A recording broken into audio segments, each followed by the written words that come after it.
Now, Mr. Farage for the Independence and Democracy Group. For 2 minutes. Prime Minister, 6 months ago you came here, you impressed everybody with your reform agenda, even me. I said if you achieved your goals, I would support you. Economic reform was the cry. And within a couple of weeks, the Commission had proposed to scrap 68 new laws. I thought, crikey, perhaps Blair's going to do it. Perhaps he really is going to reform and change. But no, under your presidency, there have been 3,350 new legislative acts. Total failure on economic reform. On the CAP, you said you'd work to achieve a consensus for reform.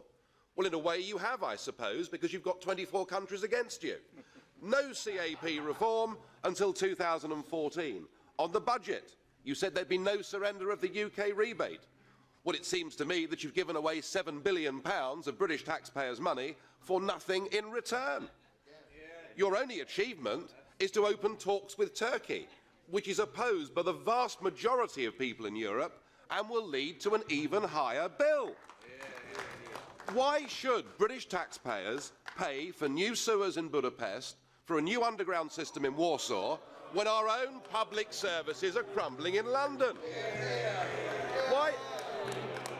Why should we pay a penny piece into an organisation whose accounts have not been signed off by the auditors for the last 11 years in a row? This budget deal is game, set and match to President Chirac. No cheese-eating surrender monkey he.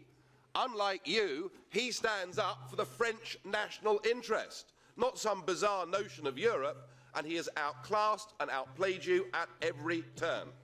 Your only real achievement is that Britain is now isolated, alienated. We are completely alone within the European Union, which is why it's been said before. Hang on a second.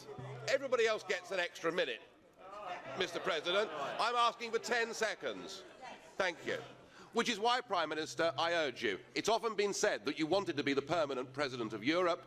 Please stay on for a further 6 months, 6 more months of the British presidency, and they'll kick us out. Thank you.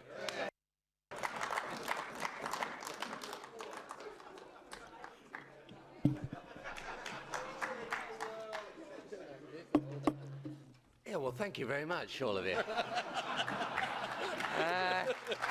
Right.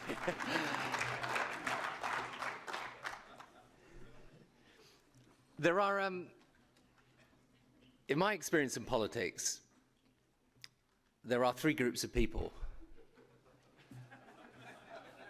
There's, first of all, the reactionaries. And let me just tell you, sir, and your colleagues, you sit with our country's flag, you do not represent our country's interests. This